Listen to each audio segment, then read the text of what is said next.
Welcome to Dolphin Toys Channel.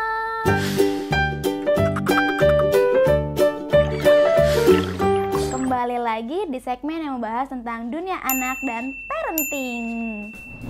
Dalam bermain, banyak hal bisa dikembangkan oleh si kecil. Karena itu, Bunda perlu banget nih menyiapkan apa saja sarana dan prasarana yang menunjang untuk kebutuhan si kecil, baik untuk anak laki-laki maupun anak perempuan. Lisa pernah mengatakan bahwa bermain merupakan salah satu metode alternatif untuk mengajarkan belajar pada anak. Melalui mainan, mereka juga dapat melatih emosional serta keterampilan bagi anak itu sendiri. Nah, berikut ini ada 4 jenis mainan yang dapat membantu tumbuh kembang serta rasa kasih sayang bagi anak perempuan. Tapi, mainan ini juga bisa dimainkan oleh anak laki-laki loh bun. Apa aja sih mainannya? Simak berikut ini ya. Yang pertama, bermain boneka. Boneka memiliki pengaruh khusus loh terhadap anak. Nah, biasanya anak-anak itu memilih boneka tanpa mengenal bentuknya, warnanya, maupun seperti apa wujudnya.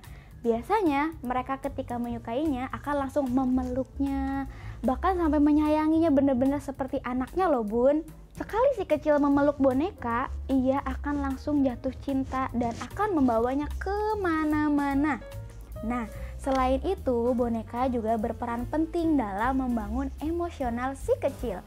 Apa aja sih yang dibangun? Simak tips berikut ini ya. Tips yang pertama adalah kenyamanan. Dimana walaupun dipeluk orang tua merasa lebih nyaman, tapi ketika orang tua jauh, pastinya anak itu mencari kenyamanan tersendiri. Salah satunya adalah dengan memeluk boneka. Tips yang kedua adalah belajar melindungi. Saat bermain dengan boneka, si kecil pastinya akan memperlakukannya dengan istimewa dan sepenuh hati. Dengan cara mulai berhati-hati ketika membawanya, atau memperlakukannya seperti anaknya, adiknya, bahkan seperti adik kecilnya. Nah, dari bermain boneka ini, si kecil pastinya lebih menyayangi orang-orang sekitarnya, serta dapat mengingat lebih orang-orang yang ia sayangi. Yang kedua, bermain masak-masakan. Nah, pasti Bunda waktu kecil suka banget dong main masak-masakan. Nah, si kecil juga pastinya sangat menyukai masak-masakan. Bermain akan lebih seru jika memiliki teman ataupun saudara yang bisa menemaninya ya kan. Tapi yang namanya anak kecil pastinya punya banyak banget cara untuk bermain dengan dirinya sendiri. Salah satunya main masak-masakan. Bunda dapat minta si kecil untuk membentangkan semua item masak-masakan di atas meja. Kemudian mintalah si kecil membuat menu favorit Bunda. Atau Bunda bisa minta buatkan masakan yang sesuai dengan apa yang ia pikirkan. Melalui hal tersebut, si kecil akan memberikan rasa kasih sayangnya dan mencurahkan apa yang ada dalam hatinya melalui mainan masak-masakan.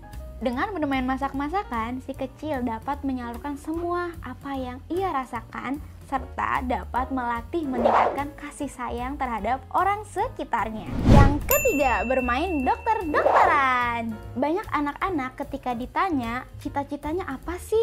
Pasti mereka menjawab ingin jadi dokter bukan? Nah, padahal si kecil itu belum tentu tahu bukan tugas utama dokter ataupun dokter itu seperti apa sih? Ingat ya Bunda, itu semua tidak penting. Yang paling penting adalah tugas Bunda untuk menjelaskannya. Jadi biarkan si kecil mengeksplor bagaimana ia ingin membentuk cita-citanya.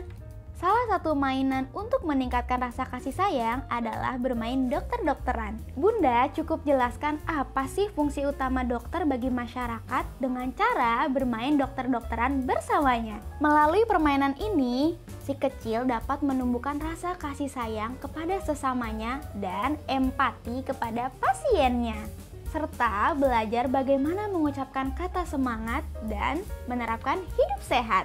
Contohnya seperti biasanya si kecil itu main dokter-dokteran bersama bonekanya bukan? Si kecil dapat diajarkan dengan cara, "Dek, kamu makan permennya jangan banyak-banyak, nanti kamu batuk." Atau Bunda juga bisa mengarahkan si kecil seperti ini, "Kamu pencernaannya kurang baik nih. Kamu harusnya memenuhi kebutuhan gizi kamu dengan makan 4 sehat, 5 sempurna." Meski itu hanya permainan, tapi si kecil dapat mengingat hal-hal tersebut dan dapat diterapkan dalam kehidupan sehari-hari. Yang keempat, mainan salon-salonan. Anak-anak sangat senang untuk meniru orang tuanya karena orang tuanya merupakan role model untuk anak-anak. Sama halnya dengan anak perempuan. Saat bunda menata rambut, menata kerudung, menggunakan make up, pastinya dia akan memperhatikan dan ingin menirunya. Jika si kecil sudah cukup besar untuk menggunakan make up, bunda dapat membelikannya make up yang aman dan khusus untuk anak-anak, serta bunda juga dapat membelikan set salon seperti ini loh bun. Bunda dapat berperan sebagai pelanggan dan si kecil dapat berprofesi sebagai make up artist, hairstylist, hairdresser, ataupun beauty therapist. Bebaskan anak dalam menentukan perannya ya bun. Bunda jangan menekankan pada satu peran saja.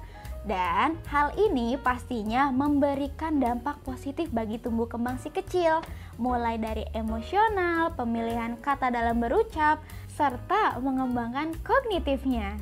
Dengan bermain, membuat si anak menjadi jauh lebih bahagia. Dan bermain juga merupakan salah satu cara paling efektif untuk menjauhkan si kecil dari smartphone. 4 mainan tadi merupakan beberapa mainan yang dapat mengasah rasa kasih sayang. Nah, gimana bun tips kali ini? Jangan lupa di-share ke bunda-bunda lainnya ya. Jangan lupa di-like, komen, share, and subscribe. Sampai jumpa di episode berikutnya. Bye-bye!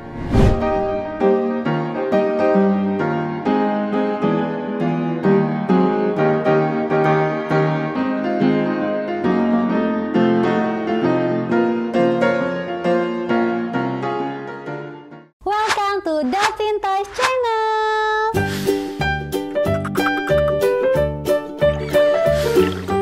Kembali lagi di channel yang membahas seputar dunia anak dan parenting.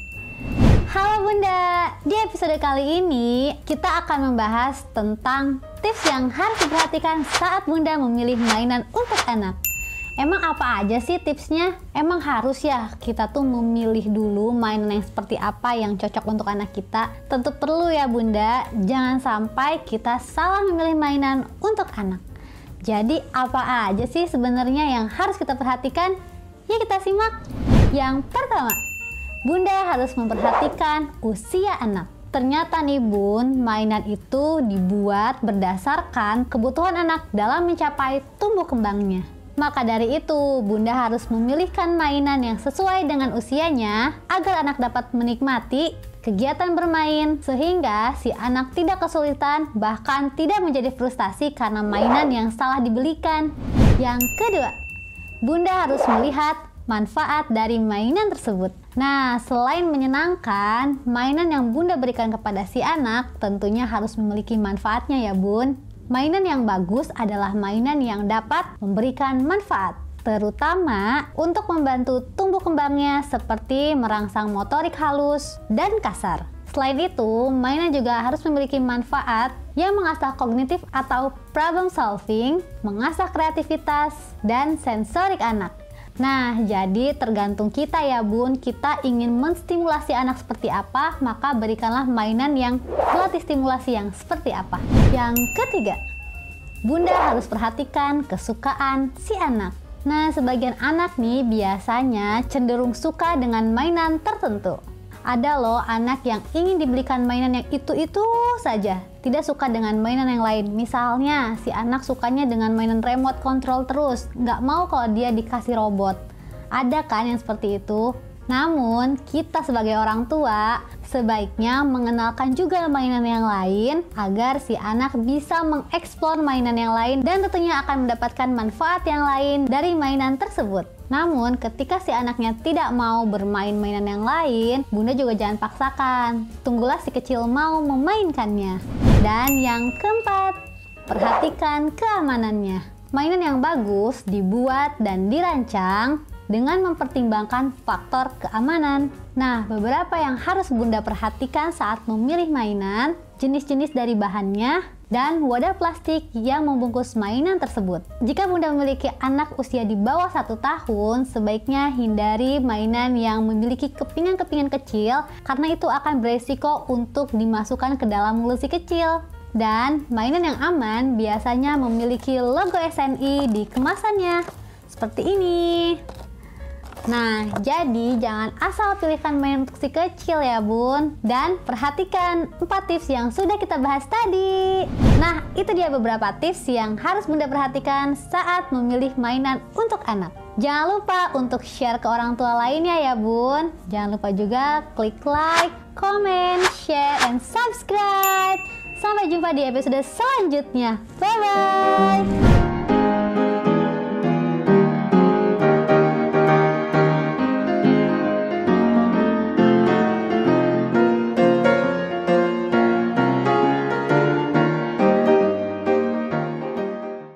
Welcome to Dolphin Toys Channel.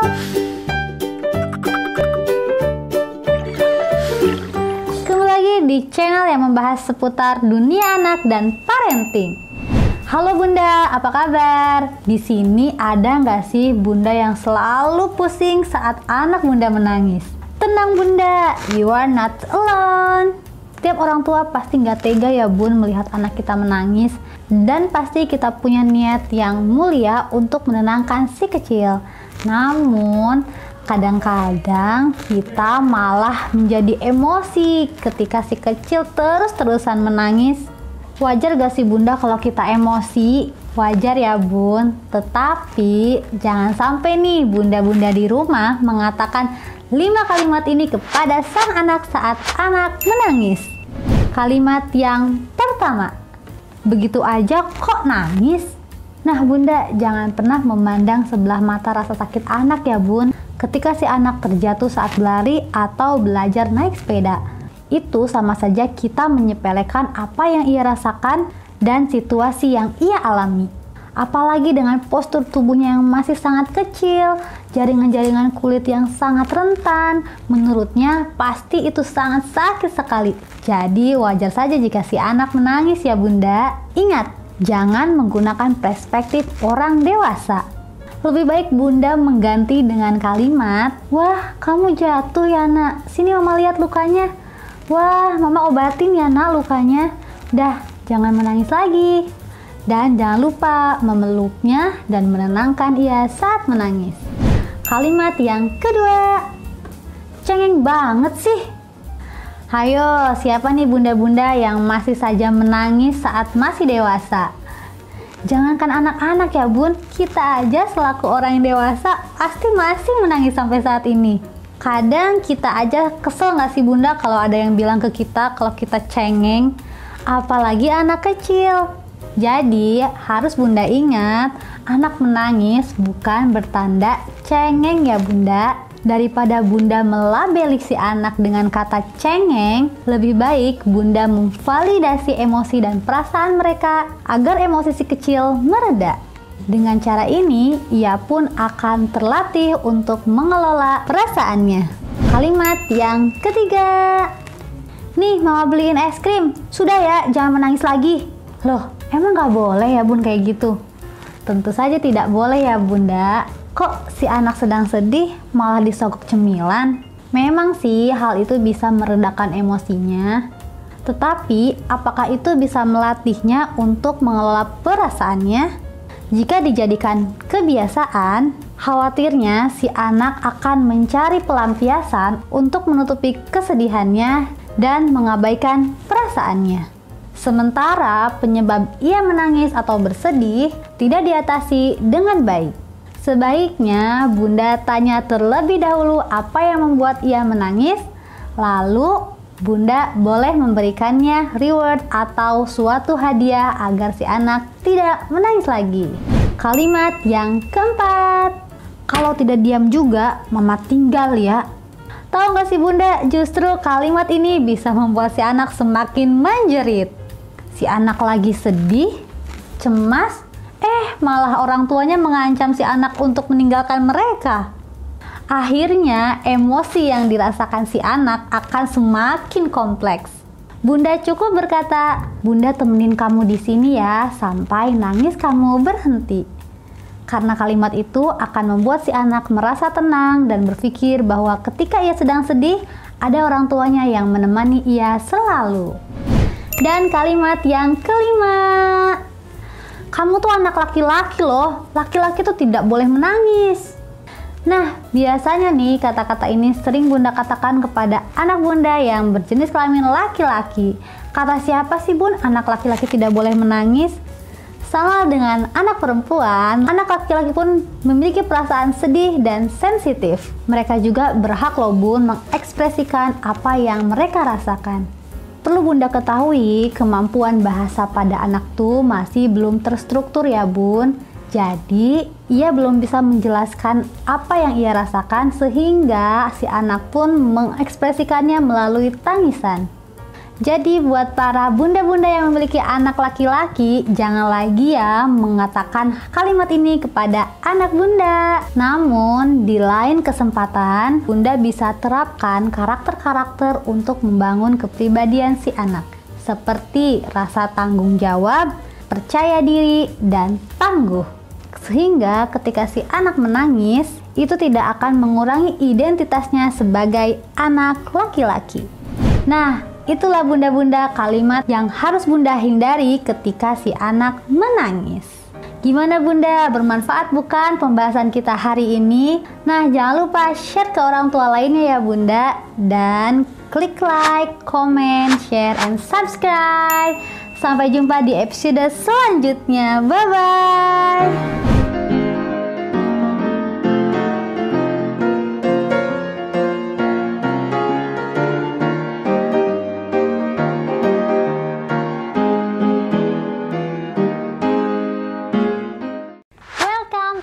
Pintas Channel.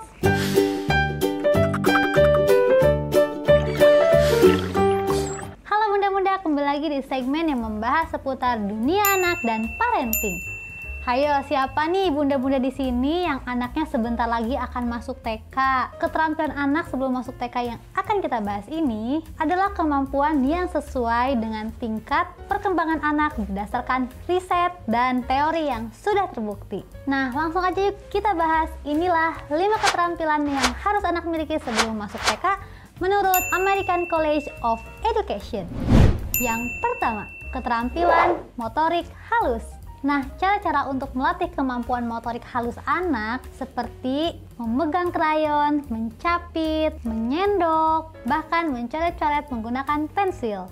Nah, ketika kemampuan motorik si kecil sudah terlatih, maka si kecil pun akan lebih cepat untuk bisa menulis.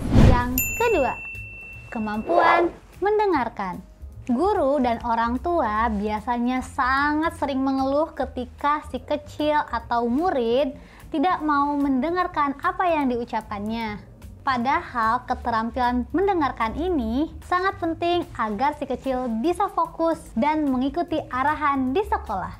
Nah, Bunda bisa nih melatih keterampilan si anak ini di rumah dengan cara memberikan contoh yang baik dengan mendengarkan anak, memberikan arahan atau instruksi kepada anak, membacakan cerita yang disukai oleh anak, dan ajarkan seluruh anggota tubuh anak untuk fokus mendengarkan. Kemampuan yang ketiga, kebutuhan dasar. Apa aja sih Bun yang termasuk kebutuhan dasar untuk anak? Kebutuhan dasar ini seperti memakai jaket, memasang resleting, mengikat tali sepatu, dan membuka pakaiannya sendiri. Menurut Early Childhood Educational Journal, TK di Norwegia memasukkan kegiatan sehari-hari sebagai media pembelajaran, sebab aktivitas tersebut dianggap penting bagi perkembangan si kecil. Yang keempat, keterampilan sosial dan resolusi konflik. Usia prasekolah adalah waktu yang sangat tepat untuk mendorong perkembangan sosial dan emosional si kecil. Contohnya adalah belajar bergaul, bermain, dan menyelesaikan konflik secara damai. Maka dari itu, sebaiknya Bunda terus mengajarkan keterampilan sosial dan resolusi konflik sejak dini. Yang kelima, bermain bebas dan tidak berstruktur. Untuk keterampilan yang kelima ini, Bunda cukup membiarkan anak Bunda bermain sepuasnya, karena dengan bermain, anak Bunda akan berimajinasi dan berkreativitas secara pikiran mereka sendiri. Bunda bisa membantunya dengan memberikan kardus-kardus bekas, gelas-gelas plastik, ataupun kertas yang bisa digunakan si kecil untuk membuat sesuatu sesuai imajinasi mereka. Dan biarkanlah si kecil bereksplorasi tanpa batasan. Nah, itu dia Bunda 5 keterampilan yang harus anak Bunda miliki sebelum anak Bunda masuk ke TK. Kira-kira ada keterampilan apa lagi ya Bun yang harus anak Bunda miliki? Yuk ketik di kolom komentar ya Bunda. Oke, cukup sekian pembahasan kita hari ini. Jangan lupa like, comment, share, and subscribe. Sampai jumpa di episode selanjutnya. Bye-bye.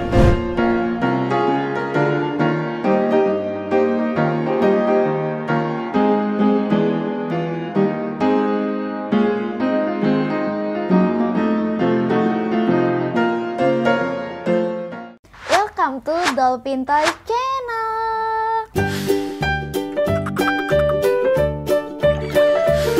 Kembali lagi di segmen yang membahas tentang dunia anak dan parenting. Membesarkan dan mendidik anak bukanlah suatu perkara yang mudah, bukan Bunda? Bunda pastinya pernah memiliki kekeliruan dalam menetapkan pola asuh. Kekeliruan orang tua dalam menerapkan pola asuh pastinya ini memiliki dampak yang panjang dalam kehidupan si kecil. Nah, terutama dalam tumbuh kembangnya loh Bun. Oleh karena itu, Bunda perlu banget nih belajar prinsip parenting yang benar untuk menumbuhkan karakter positif pada anak. Anak bagaikan kertas putih yang kosong, yang bisa ditulis maupun digambar. Oleh karena itu, penting banget buat Bunda untuk mengisi kertas tersebut. Coretannya itu bisa berupa hal baik ataupun sebaliknya.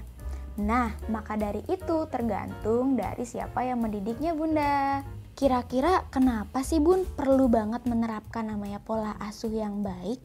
Pola asuh yang baik itu dapat membantu menumbuhkan karakter-karakter positif pada anak seperti rasa kepedulian, kejujuran, kemandirian, serta keceriaan pada anak. Dikutip dari Ala Dokter, berikut ini terdapat 5 prinsip dalam menerapkan pola asuh yang baik untuk anak.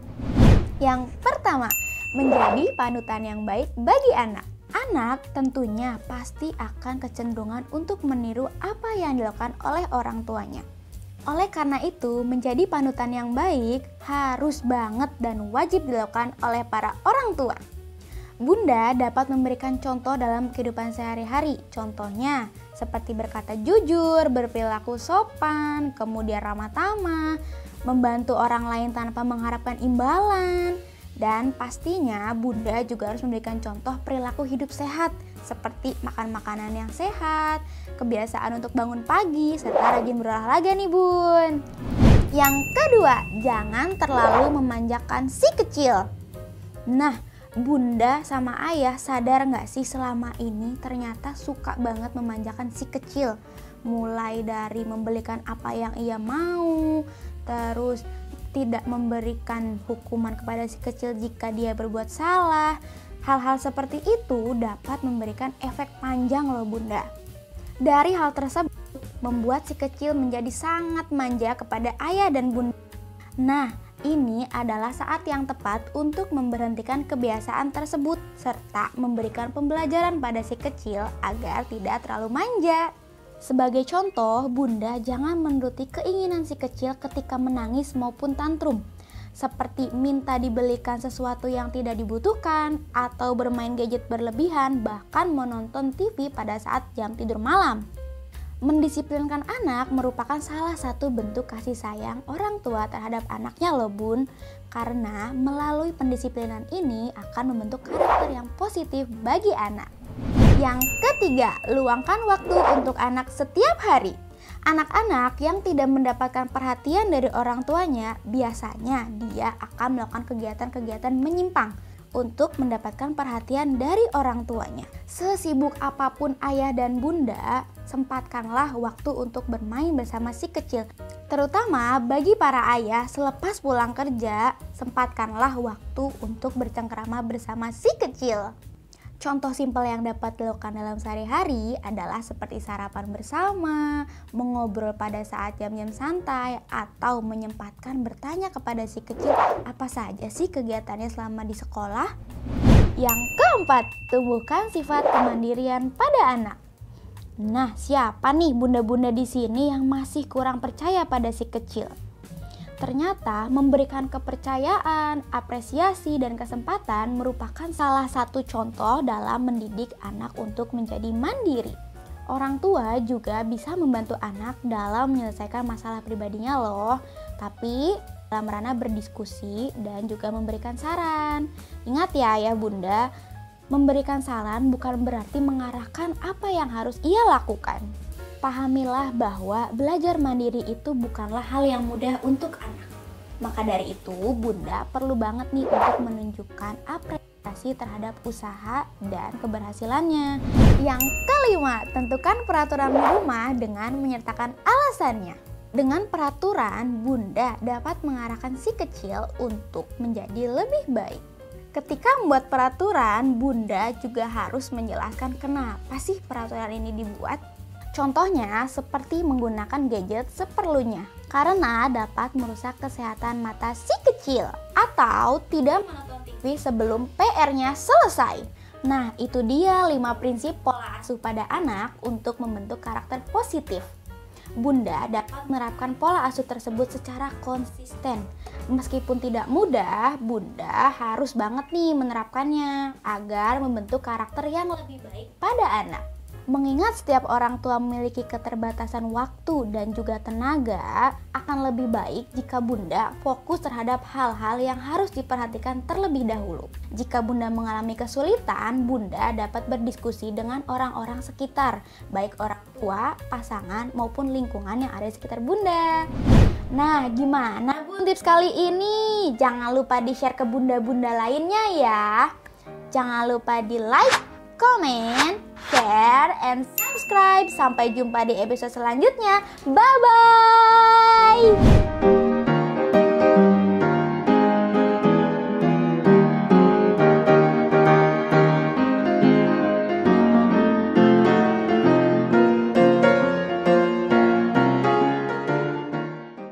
Welcome to Dolphin Talks Channel.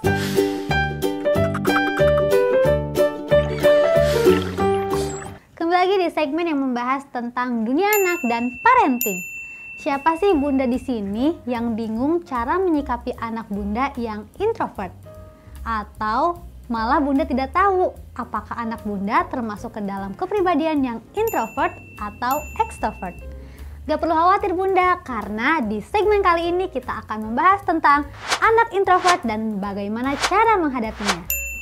Setiap anak tentu memiliki karakter dan keunikan yang berbeda-beda. Sebagai orang tua, bunda harus mengetahui karakter kepribadian anak guna mendukung dan menyeimbangkan potensi anak bunda. Secara garis besar, kepribadian seseorang terbagi menjadi 2 bagian, yaitu kepribadian extrovert dan introvert. Introvert merupakan tipe kepribadian yang memiliki ciri lebih fokus pada perasaan dan cenderung tertutup. Sedangkan extrovert adalah kebalikannya dari introvert. Untuk lebih detailnya, berikut adalah ciri-ciri anak introvert dan bagaimana cara menghadapinya. Yang pertama, suka menyendiri.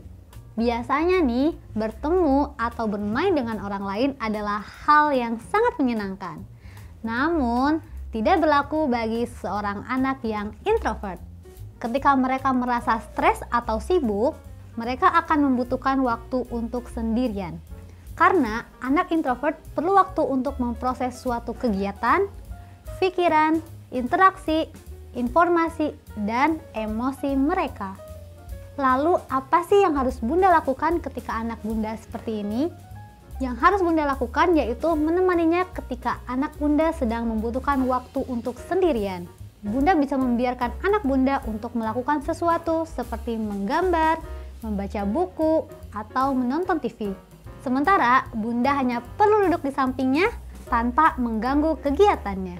Bunda jangan terlebih dahulu tanyakan bagaimana perasaannya ketika anak menginginkan waktu sendirian. Biarkanlah anak Bunda menghabiskan waktunya sejenak sebelum akhirnya Bunda menanyakan apa yang sedang ia rasakan. Yang kedua, anak introvert tidak suka basa-basi terutama dengan orang asing. Hal ini tidak berarti anak Bunda seorang anak yang pemalu. Artinya, si anak hanya ingin membahas hal-hal yang pentingnya saja. Yang Bunda harus lakukan yaitu jadilah jembatan antara anak Bunda dengan temannya. Karena itu akan membuat anak Bunda lebih terasa nyaman sehingga ia bisa membangun suatu hubungan dengan satu sama lain.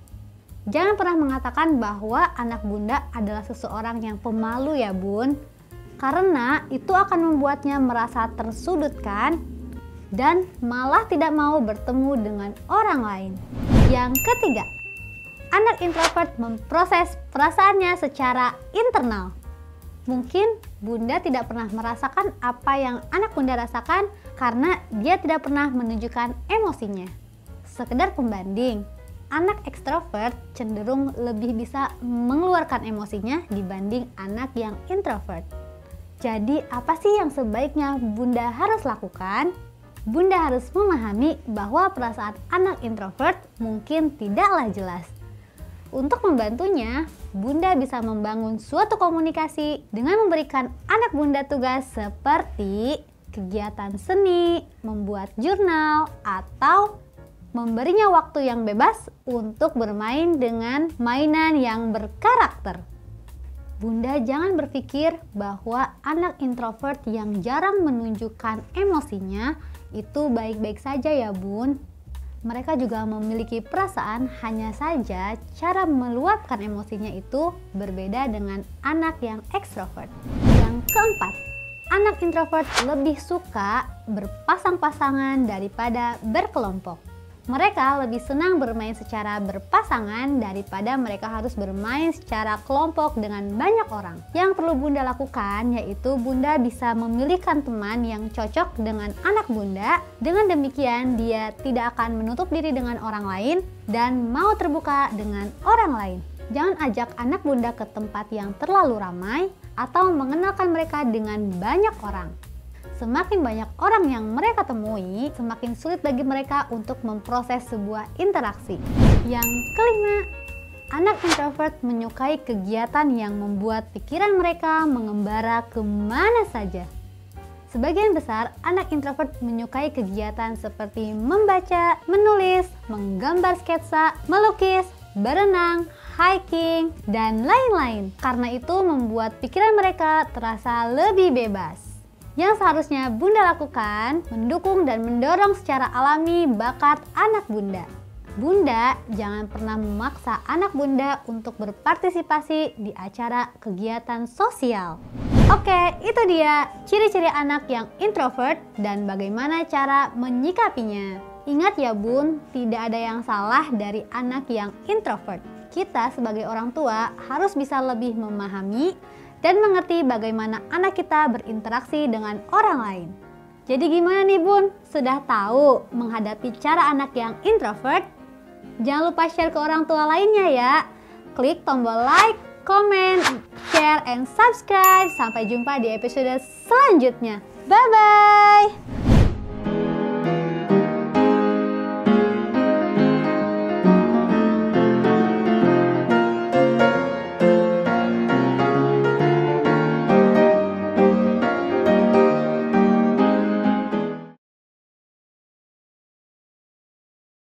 Welcome to Dolphin Toys Channel.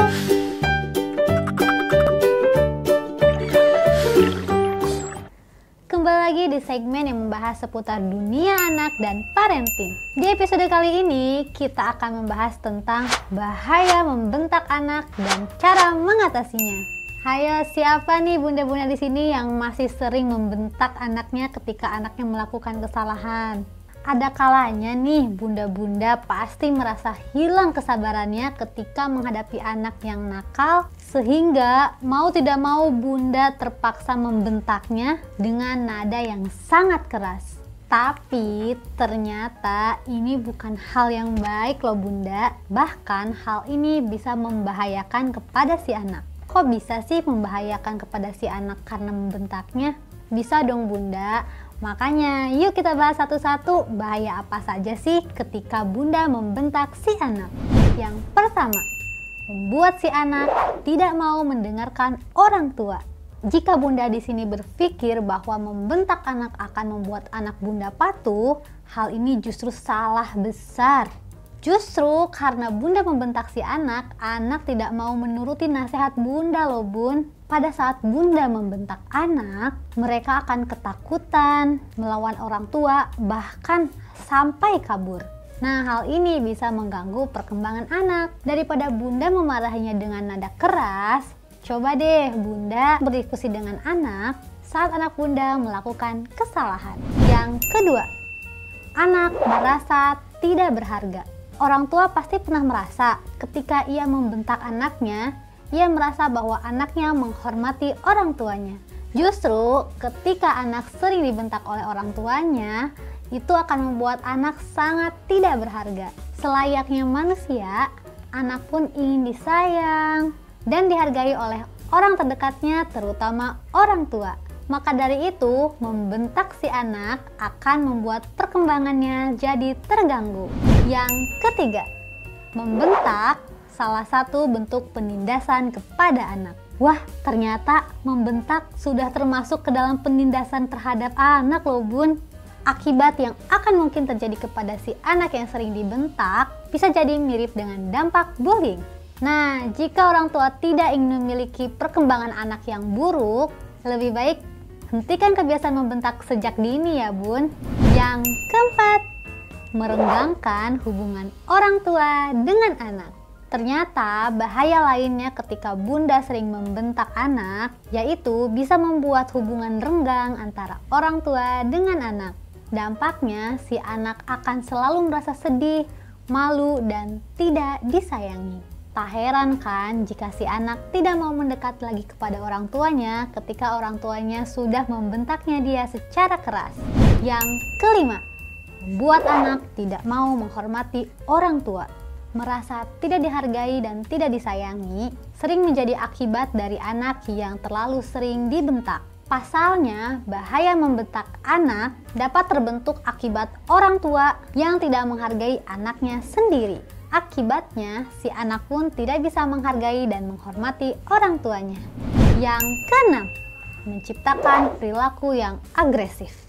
Dengan membentak si anak, ternyata berdampak juga kepada kepribadiannya di masa depan. Mengutip dari jurnal Child Development, anak yang terlalu sering dibentak orang tua bisa membuatnya meniru hal tersebut hingga dewasa. Hal tersebut akan membuatnya tumbuh secara agresif, baik secara fisik maupun verbal. Pasalnya, pada saat ia masih kecil, anak selalu mendengar kata-kata kasar, bentakan, kekerasan fisik yang dilakukan oleh orang tuanya sebagai bentuk penyelesaian masalah. Maka dari itu, ketika mereka menghadapi sebuah masalah, solusi yang terfikirkan pada saat itu yaitu berperilaku kasar. Hal ini tentunya akan membuat si anak menjadi seseorang yang agresif, temperamental pada saat dewasa nanti, dan ia pun tidak akan ragu lagi untuk membentak orang lain. Nah, itu dia bunda bahaya ketika bunda atau ayah sering membentak anak. Tetapi jangan khawatir bunda, bunda pun bisa mencoba trik bagaimana untuk mencegah agar bunda tidak membentak si anak. Mau tahu apa aja triknya? Tunggu di episode selanjutnya ya bun. Jangan lupa like, comment, share, and subscribe. Sampai jumpa di episode selanjutnya. Bye-bye.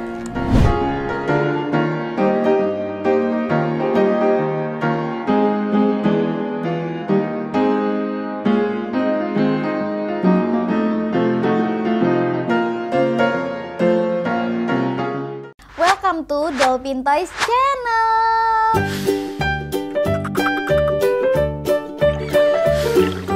Kembali lagi di segmen yang membahas tentang dunia anak dan parenting. Menjadi orang tua yang baru merupakan salah satu proses ataupun fase yang pastinya dilewati oleh ayah dan bunda. Dalam hal tersebut, pastinya ayah dan bunda menemui hal-hal baru yang harus disyukuri karena ayah dan bunda terlibat langsung dalam tumbuh kembang si kecil. Mengesampingkan hal tersebut, pastinya bunda perlu menyiapkan beberapa hal sebagai orang tua baru. Mulai dari bagaimana merawat si kecil, meredakan tangisannya, membagi jam, terus juga menyediakan nutrisi serta gizi untuk si kecil. Pastinya hal tersebut akan menguras tenaga dan waktu bunda. Menjalankan itu semua pastinya terdapat berbagai macam tantangan yang akan ayah bunda hadapi. Tetapi melalui proses ini tentunya bunda dan ayah perlahan-lahan akan memahami bagaimana menjadi orang tua yang baik. Khususnya dalam merawat dan membimbing si kecil. Wajar sekali jika ayah dan bunda memiliki banyak pertanyaan mengenai pola asuh sebagai orang tua baru. Dikutip dari popmama.com, berikut ini ada beberapa tips untuk para orang tua baru. Yang pertama, hindari rasa bersalah berlebihan. Menjalankan hal baru tentunya ayah dan bunda pasti masih meraba-raba tentang bagaimana cara merawat si kecil. Sebab ayah dan bunda pastinya belum memiliki pengalaman dalam merawat si kecil. Ketidaktahuan ini seringkali menyebabkan ayah dan bunda membuat kesalahan tak terduga. Bunda tidak perlu terpaku pada perasaan ini. Hal-hal negatif seperti ini cukup diabaikan saja. Dan memaafkan diri sendiri serta mensupport diri sendiri itu lebih penting. Setiap orang tua pastinya memiliki banyak kesalahan dalam merawat anaknya. Maka bunda tidak perlu merasa terbebani karena hal tersebut. Ketika melakukan kesalahan, bunda cukup membiarkan dan memperbaikinya pada kesempatan lainnya. Bunda dapat berdiskusi dengan ayah bagaimana strategi yang baik dalam merawat si kecil. Yang kedua, tidak terikat dan terpengaruh dari saran orang lain.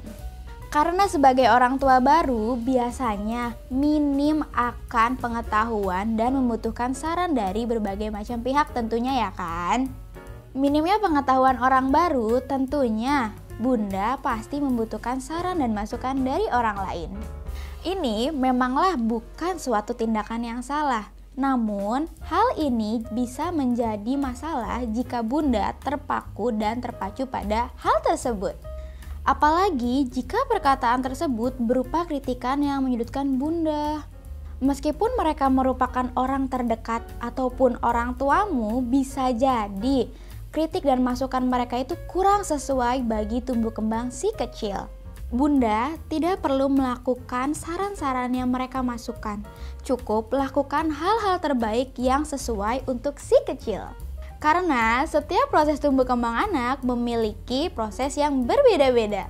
Hanya karena susu formula merek tetanggamu lebih bagus pada anaknya bukan berarti susu formula tersebut bagus untuk anak bunda loh. Bunda cukup katakan terima kasih atas apa saran yang mereka berikan. Sisanya, bunda cukup lakukan hal-hal terbaik untuk mendukung proses tumbuh kembang si kecil. Yang ketiga, syukuri setiap momen yang bunda alami. Berada dalam situasi merawat anak, pastinya hal ini bukanlah hal yang mudah. Mungkin ini menjadi hal yang baru dan sulit untuk bunda. Namun, bunda perlu ingat, bunda jangan menanggapi situasi ini terlalu serius. Cukup jalani semuanya dengan tawa, senyuman, dan syukuri. Karena tanpa kita sadari, proses tumbuh kembang anak itu sangat cepat loh bun. Tahu-tahu tanpa sadar mereka sudah duduk di sekolah dasar. Nikmati hal-hal tersebut selagi masih bisa. Karena setiap momennya itu berharga. Bahkan hal-hal menjengkelkan seperti mengganti popok pada saat malam hari, hal tersebut menjadi momen indah di esok hari. Semua ini pasti dialami oleh semua orang tua. Maka dari itu, ayah dan bunda cintai setiap momen yang ada dan abadikan jika menginginkannya.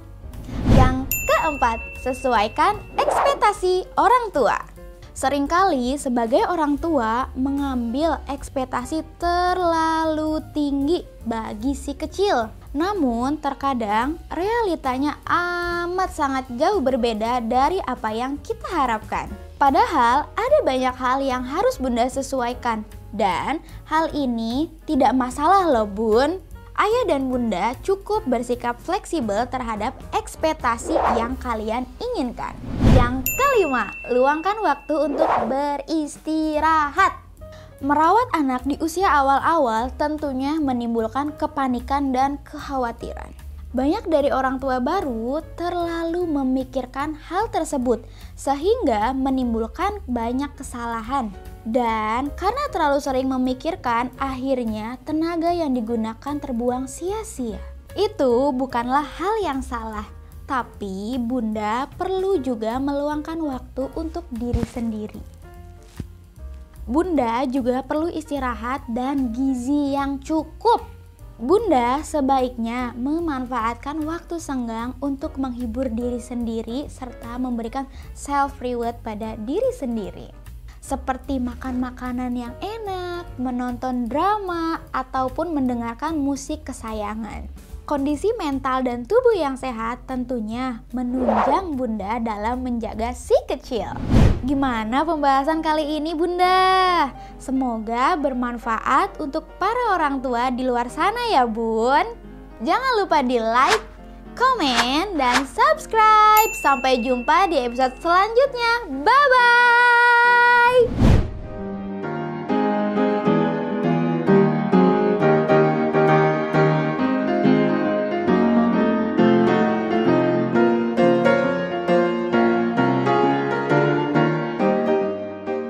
Welcome to Dolphin Toys Channel.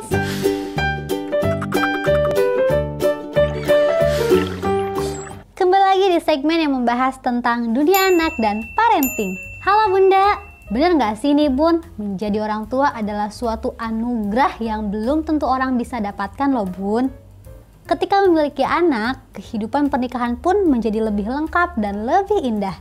Namun, apa jadinya ya jika si buah hati sering mengalami temperamental yang sangat tinggi? Tentu hal tersebut bisa memancing kekesalan dan emosi kita sebagai orang tua. Namun, ternyata ada caranya loh bunda, cara menghadapi anak yang temperamen. Maka dari itu di episode kali ini kita akan membahas tentang bagaimana cara menghadapi anak yang mudah marah. Menurut parents.com, inilah cara-cara yang bisa bunda lakukan di rumah untuk menghadapi anak yang mudah marah. Ayo kita simak. Yang pertama, terima kemarahan mereka. Ketika anak kita sedang marah, bunda jangan ikut-ikutan tambah marah ya bun.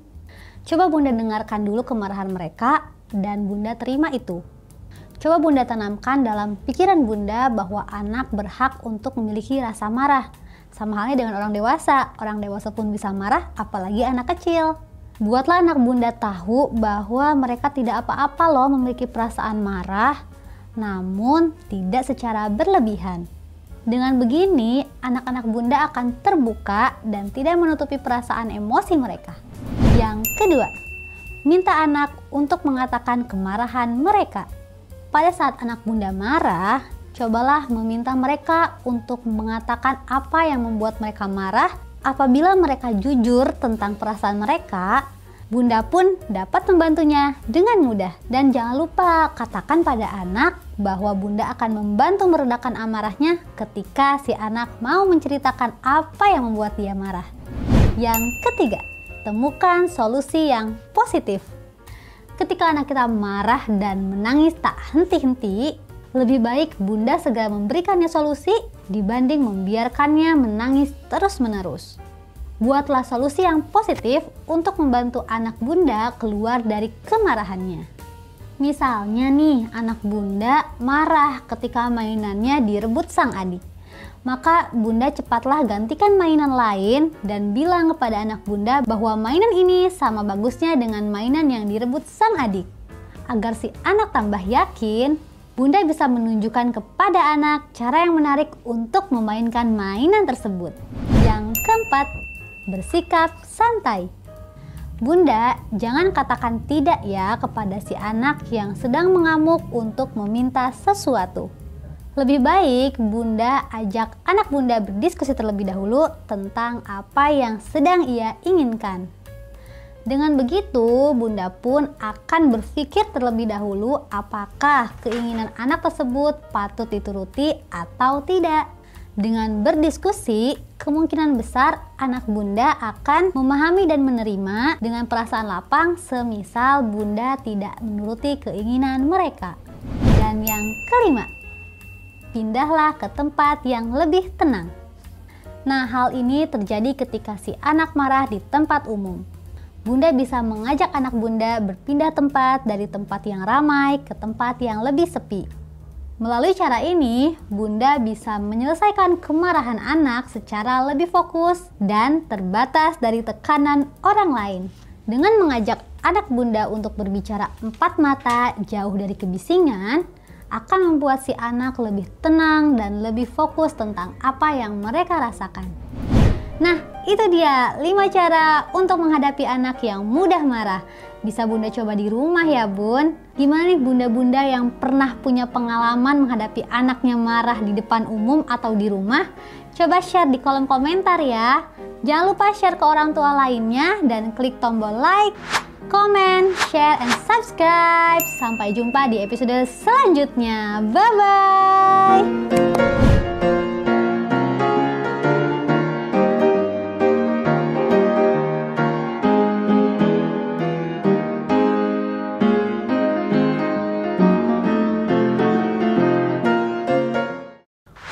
To Dolphin Toys Channel.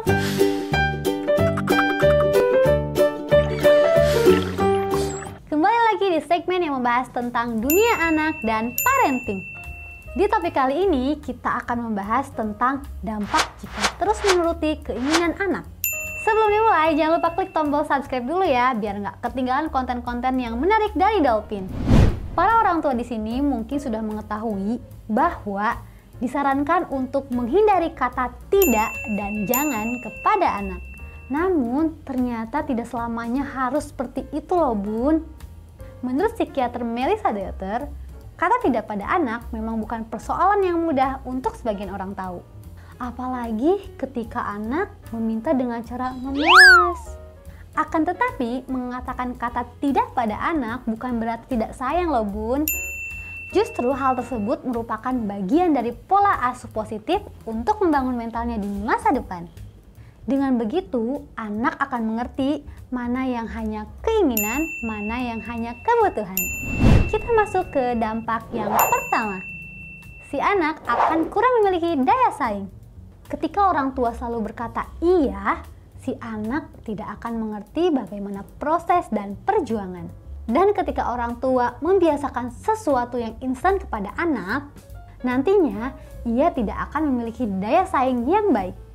Dan si anak akan mudah menyerah karena ia terbiasa mendapatkan sesuatu tanpa proses dan perjuangan. Jadi, Bunda bisa membiasakannya dengan menyelesaikan kewajiban anak, lalu Bunda bisa memberikan apa yang harus Bunda beri. Dampak yang kedua, anak akan mudah marah. Jika terus menuruti permintaan anak, maka bukan tidak mungkin jika anak akan marah ketika Bunda tidak menuruti permintaannya. Anak yang selalu dituruti cenderung akan lebih egois. Maka dari itu, sebelum terbentuk karakter yang temperamental, segera ubah pola asuh Bunda ya. Dampak yang ketiga, anak akan lebih cenderung malas dan manja. Anak mengetahui bahwa dirinya akan mendapatkan segala sesuatu tanpa dirinya bekerja keras. Maka besar kemungkinan si kecil akan cenderung menjadi anak yang malas dan manja. Kita harus mendidik anak untuk dapat bertahan hidup tanpa bantuan orang lain, bahkan bantuan orang tua. Dampak yang keempat, membuat anak menjadi lebih tantrum. Anak di usia 1-3 tahun memang rentan terhadap tantrum. Untuk mengatasi tantrum pada anak, orang tua harus mendidik anak secara tegas. Jadi, orang tua harus bisa menjelaskan kepada anak mana yang harus Bunda turuti dan mana yang tidak bisa Bunda turuti. Dan dampak yang kelima, si anak akan lebih susah berempati. Anak yang terbiasa dituruti akan merasa segala sesuatunya ia bisa dapatkan dengan mudah. Begitupun apa yang ia pikirkan pada kesulitan orang lain. Dan si anak pun akan berpikir bahwa orang lain akan mudah mendapatkan apa yang ia inginkan. Jadi, si anak tidak akan mudah untuk berempati kepada orang lain. Nah, itu dia 5 dampak ketika orang tua selalu mengatakan iya kepada anak. Jadi, orang tua memegang peran yang sangat penting dalam pembentukan karakter anak. Jangan sampai anak kita mengalami hal seperti ini ya Bun. Bagaimana pembahasan kita hari ini? Seru bukan? Semoga bisa menginspirasi Bunda di rumah. Jangan lupa share ke orang tua lainnya ya Bun. Dan klik tombol like, komen, dan subscribe. Sampai jumpa di episode selanjutnya. Bye-bye.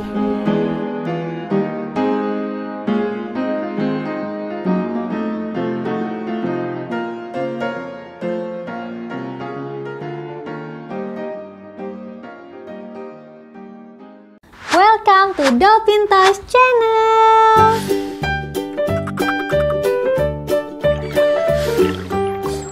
Kembali lagi di segmen yang membahas tentang dunia anak dan parenting. Ayo Bunda, di sini siapa sih yang sering ngasih hadiah kepada anaknya? Atau malah jarang sekali ngasih hadiah pada si anak?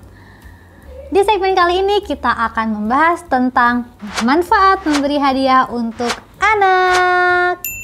Tahu gak sih Bunda, ternyata memberikan hadiah kepada anak adalah hal yang sangat penting. Karena banyak sekali manfaat dari memberikan hadiah untuk si anak. Apa aja sih kira-kira manfaat memberikan hadiah untuk anak? Yuk kita simak. Yang pertama, dapat meningkatkan hubungan anak dan orang tua. Kegiatan memberi hadiah kepada anak ternyata dapat meningkatkan rasa sayang dari anak ke orang tua. Hubungan Bunda dengan anak bisa semakin dekat, lekat, dan harmonis. Dari kebahagiaan si kecil dan rasa bangga dari Bunda ternyata bisa menjadi jembatan penghubung yang mampu memberikan kedekatan emosional lebih dekat. Yang kedua, memberikan hadiah dapat menumbuhkan rasa percaya diri kepada anak. Ternyata hadiah yang Bunda berikan kepada si kecil dapat membuat si kecil merasa dihargai loh Bun. Nah, dari rasa dihargai yang dimiliki oleh si kecil dapat menumbuhkan rasa kepercayaan diri untuk si kecil. Yang ketiga, sebagai motivasi belajar untuk si kecil. Nah, apalagi kalau konteksnya si kecil sudah belajar sangat maksimal dan Bunda memberikannya hadiah untuk si kecil. Si kecil pasti akan merasa bangga dan lebih giat lagi untuk belajar. Yang keempat, dapat melatih kerja keras. Pemberian hadiah atas pencapaian prestasi si kecil memberikan pelajaran yang sangat penting tentang makna bekerja keras, yakni suatu target atau hal-hal yang diinginkan hanya bisa dicapai dan didapatkan dengan sebuah usaha. Pembelajaran seperti ini ternyata akan membuat si kecil terdorong untuk terus berusaha. Dan yang kelima, memupuk jiwa untuk berbagi. Memberikan hadiah kepada anak ternyata dapat membantu mendorong anak memiliki perilaku yang baik dan positif. Anak akan belajar dan merekam dari kebiasaan orang tua. Jika orang tuanya mudah berbagi, maka cenderung kemungkinan si anak akan lebih mudah berbagi lagi kepada orang lain. Wajar saja ada pepatah yang mengatakan didikan terbaik adalah sebuah teladan. Nah, itu dia manfaat memberikan hadiah kepada si kecil. Tapi ternyata ada dampaknya juga loh Bun kalau kita terlalu sering memberikan hadiah atau reward kepada si anak. Tapi jangan khawatir Bunda, karena ada tipsnya. Berikut adalah cara agar hadiah dapat ditangkap dengan baik oleh anak. Yang pertama, jangan terlalu sering memberikan hadiah kepada si anak. Cobalah Bunda untuk memberikan hadiah ketika si anak telah berhasil melakukan sesuatu secara berulang kali. Misalkan ketika si anak sudah berhasil membersihkan tempat tidurnya selama 2 minggu berturut-turut. Nah, barulah Bunda kasih reward untuk si anak sebagai apresiasi Bunda untuk si kecil. Yang kedua, jelaskan kepada si anak apa yang harus ia lakukan untuk mendapatkan hadiah. Dan jelaskan juga ya Bun, kenapa si anak mendapatkan hadiah tersebut. Misal ketika si kecil melakukan perbuatan yang baik dan bunda memberikannya hadiah, bunda jelaskan, kakak mendapatkan hadiah karena perbuatan baik kakak.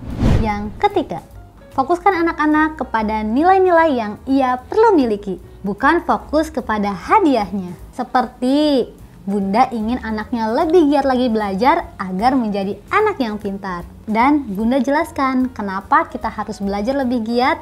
Tentunya untuk anak kita bisa berprestasi di masa yang akan datang. Ingat, jangan fokus pada hadiahnya, tapi kepada nilai-nilainya. Yang keempat, berikan hadiah karena si anak layak menerimanya. Misal nih, si kecil sudah bekerja keras, berusaha belajar untuk mendapat nilai ujian yang terbaik, dan bunda memberikannya hadiah. Bunda memberikannya karena memang si kecil layak menerimanya. Jangan diartikan ketika bunda memberikannya hadiah, itu merupakan sogokan atau suapan untuk si kecil agar si kecil lebih giat belajar. Nah, itu dia beberapa tips yang bisa bunda coba di rumah. Jadi gimana bunda? Gak perlu khawatir ya kasih si anak hadiah sejak kecil. Coba bunda share di kolom komentar ya, hadiah apa sih yang biasa bunda kasihkan untuk si kecil. Oke, jangan lupa share video ini ke orang tua lainnya. Jangan lupa klik tombol like, comment, share, and subscribe. Sampai jumpa di episode selanjutnya. Bye-bye!